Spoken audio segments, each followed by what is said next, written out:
మాజీ మంత్రి దివంగత నేత ఎం సత్యనారాయణ జయంతి వేడుకలను ఘనంగా నిర్వహించారు. కరీంనగర్లో రోహిత్ అన్న మిత్రమండలి ఆధ్వర్యంలో ఈ వేడుకలను నిర్వహించారు. నిరుపేదలకు అన్నదానం కార్యక్రమాన్ని చేపట్టారు.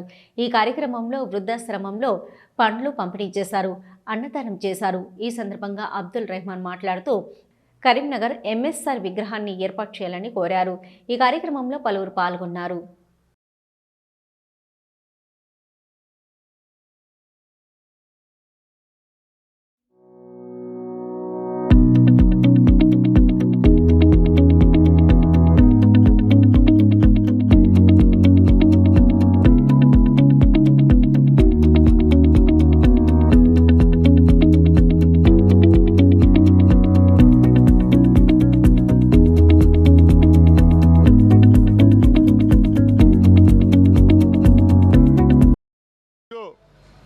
మన ప్రియతమ నాయకులు దివంగత నేత ఎంఎస్ఆర్ గారి 92వ జయంతి సందర్భంగా ఓల్డేజ్ హోమ్లో ఫ్రూట్స్ పంపిణీ చేయడం జరిగింది. ఎంఎస్ఆర్ గారు కాంగ్రెస్ పార్టీలో మంత్రిగా, ఎంపీగా మరియు ఆర్టీసీ చైర్మన్గా, all India Congress committee general సెక్రటరీగా, పిసిసి అధ్యక్షులుగా ఎన్నో సేవలు చేసిర్రు కాంగ్రెస్ పార్టీకి.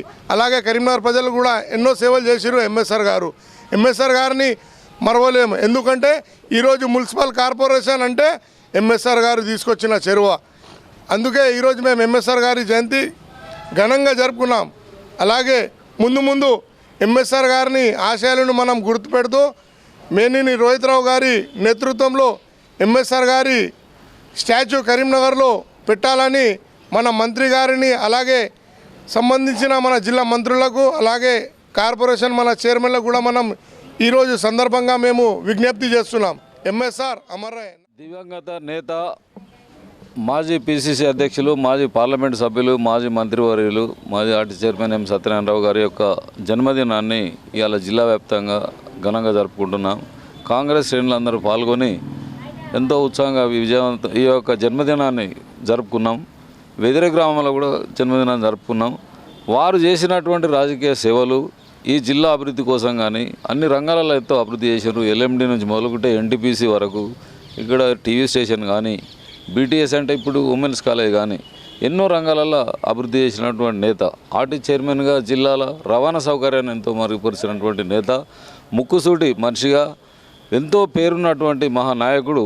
వారి యొక్క జన్మదినం సందర్భంగా కాంగ్రెస్ శ్రేణులందరూ మా యొక్క విజ్ఞప్తి ఏంటంటే అందరం కలిసికట్టుగా పనిచేసి వారి అడుగుజాడలు నడిచి మతోన్మాదులను ఓడించి కాంగ్రెస్ను అభివృద్ధిలోకి తీసుకొచ్చి అధికారంలో తీసుకురావాలని విజ్ఞప్తి చేస్తున్నాను.